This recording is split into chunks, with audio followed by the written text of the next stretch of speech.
figured I'd hop on for a few minutes to talk about sinking funds because that seems to be a topic of conversation lately. So I really want to talk about sinking funds versus your regular emergency fund. This is Angela Rosman, co-founder of Women's Personal Finance, live here on Woven, our off Facebook community platform. So when we talk about sinking funds, I want to be clear that this is not your typical emergency fund. The emergency fund is your 3 to 6 month living expenses that you really only want to touch in case of an emergency. Sinking funds, on the other hand, are used for regular expected larger expenses. Think your annual vet checkup, new tires on your car, your furnace, annual maintenance, anything that is a larger expense, but one that you typically would see.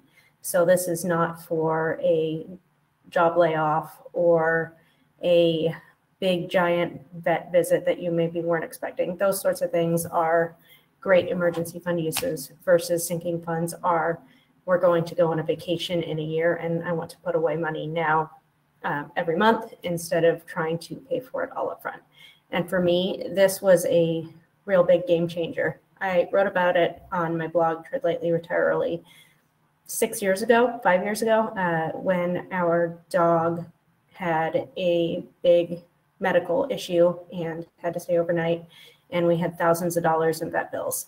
And while we did have an emergency fund, taking money from that general slush fund felt almost impossible, because that felt like that should be for a, the sky is falling type situation rather than we have an older dog and she has a health issue problem.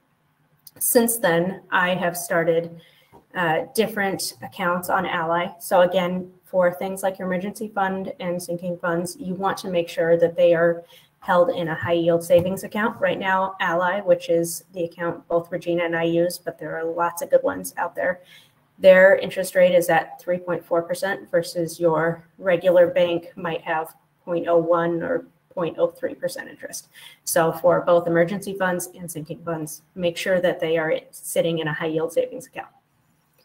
So sinking funds are the thing that were really a game changer for me because they're set into accounts that are clearly meant to be spent. So my vet bills sinking fund, which I contribute to every month, is something that when we have a larger vet bill, it feels really good to have that money there to be taken out to be used for that purpose. Or if we need new tires on my husband's truck, having a set account that is there to pull money from to use for those tires feels really good because that money was clearly set aside to be saved for that specific purpose versus a catch-all emergency fund, which feels like big and scary and like I should never ever use it. Yes, clearly emergency funds are there to be used, like they are your rainy day catch-all. It's wonderful to have versus putting it on a credit card or trying to scrabble and find that money. But if you're like me, it feels really awful to take from that general catch-all fund. I like to put money into my emergency fund and never touch it again. Clearly, that's not always possible, but that's kind of how I feel about our general emergency fund. It is the, break glass in case of emergency versus individual sinking funds are there that they're very, again, this is why I put this under money mindset because it's not really the nuts and bolts. It's more about what works best for you. And I found that having money that is specifically tagged for a purpose makes it much easier to pull it out and spend it again. I don't feel bad when our vet bill sinking account gets near zero because we've used it to offset a larger vet cost versus an emergency fund getting near zero feels very, very bad because that is supposed to be there in case of like the utter emergency. Other sinking funds people use, they use them for vacations. If you pay taxes regularly, if you want to buy a new car, a great way to offset that cost is that if you don't have a car payment or if you've had a regular car payment, once that's paid off, putting that money into a specific account for future auto costs. So that's something that my husband has done.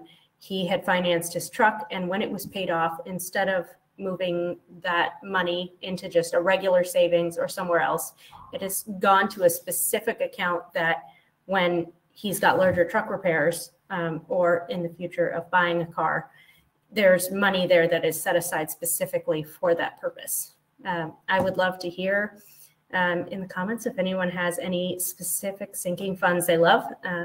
I hope that this is something that might make a difference for you.